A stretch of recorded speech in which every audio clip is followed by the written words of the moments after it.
Okay. He's not shut down. He's just not going to play. I mean, he's going to continue to try to practice and things like that. Are you? He's going to redshirt. Okay. What made the final decision into that? I think for him, from the minute he got here in June, he's not been 100%. He was hurt when he got here. He tried to get better, and then he got surgery, and then he tried to come back, and then he had a setback, and then it was a long break, and then it still hurts. He was in terrible shape, which anybody would be if you sit for two months. So he's just trying to battle back and work with our trainers and our doctors, and I think next year he's going to be a really good player for us. I think it was the right move for him. It was the right move for our program. After playing, a couple of the quickest guards in the Big Ten the other night, how's that going to help you to play Scott again, and of course to play Russell, especially Scott? Yeah, I don't look at. Pretty much every team has somebody has more than one person like that. You got to be able to guard those guys. Yeah, maybe you're right, Scott. Maybe that team's they put three smalls out there that are really hard to guard, and the difference with Minnesota sometimes is very few teams have three quick guards, all of whom can shoot threes. If all the guy does is put his head down and go, you can guard him one way. But if he can shoot 40 or better from three, and it can go by you, that's a little bit tougher. That's why we were mixing zone, man, back and forth. You're right, Scott is every bit as quick and shooting the ball well. He wasn't shooting it as much, he's shooting it a little bit more. And then you put Russell alongside of him. Those two guys are bigger. They're playing a lot of minutes, those two guys. Is Mike maybe playing his best basketball in terms of being a point guard and a floor general? I think he's been tremendous. He had a terrific game the other night. I think he was on his way to an even better game. He got in foul trouble, thankfully. Clemens, played well. I think he's a very underrated defender. I think he's been defending well. He's pushing the ball hard, making good decisions, not turning it over, making enough baskets. Big three he had in the second half. Woodbury's always done some good things. Sometimes they don't show up on the stat sheet, whether it's passing out of the post, his screening, his toughness, and altering shots, what have you. But the other night, I think he had 8 points, 9 rebounds, and seemed to be a real important element throughout the game in the post. Going up against Amir Williams, how important is he to continue that? It's critical. Amir is a handful. His defense on Mo Walker the other night was probably the best I've seen all year. He's been a 20 and 10 guy in a lot of games, and what he limited his touches. He's got to do the same with Williams. Because if Williams can get deep position, he's going to turn and dunk the ball. He can get 15, 17 points that way. So Woody will work. Woody will bang with him. He'll move his feet. And hopefully do another great job like he did against Walker. The Big Ten is brutal as it is. How important is the fast start to conference play, 4-1?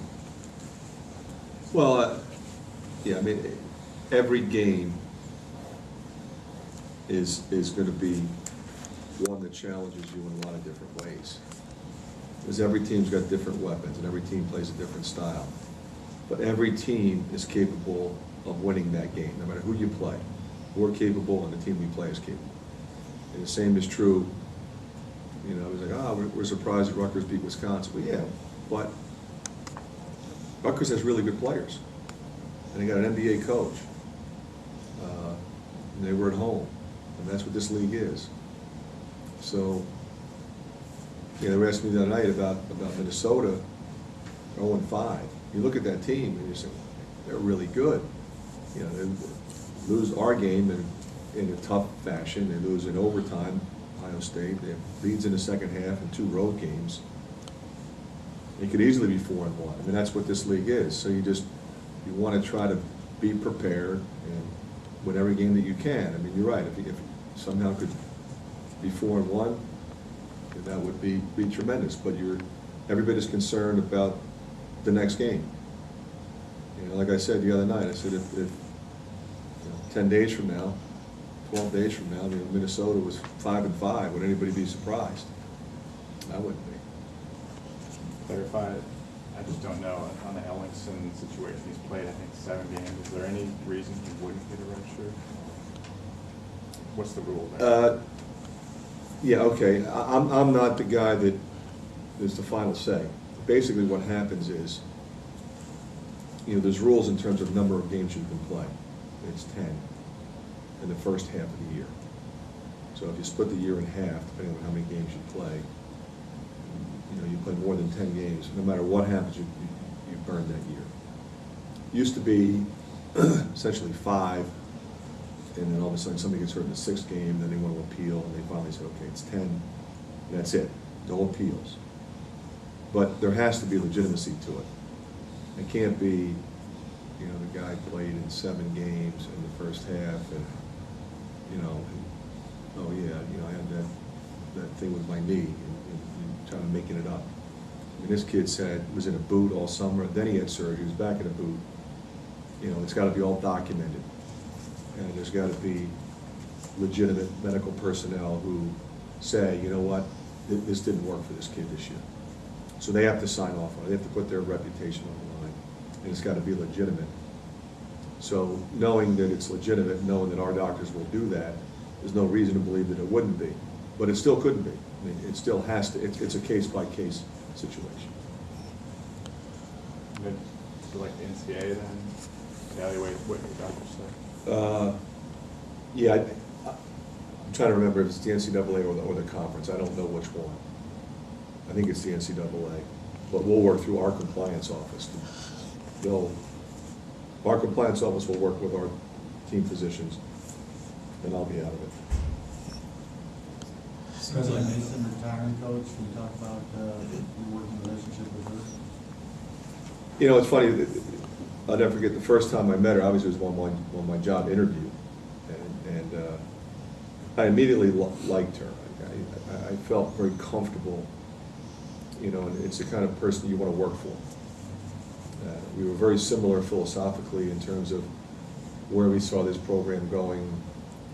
She's been incredibly supportive of me and the entire department. I think about coming to work every day in the offices that we have, with the practice facility we have. She was right in the middle of all that at a very difficult time in our university's history, coming after the flood and things like that. But she had a tremendous vision for everybody.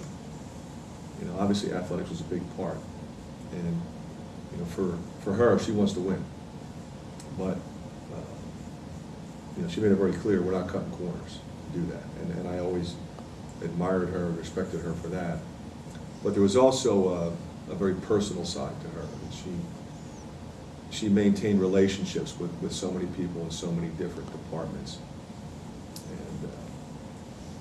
And for Margaret and I, moving across country, and like she was aware that it was a big move for our family. And then Patrick got sick. She was right in the middle of all that, and knowing what is on her plate every day, and to have that kind of relationship is something that I will definitely miss. I mean, I will miss her and her leadership, her friendship, and I know she'll do great things moving forward, and she's going to teach, and she'll be fabulous at that. Coach, how difficult is it to beat a team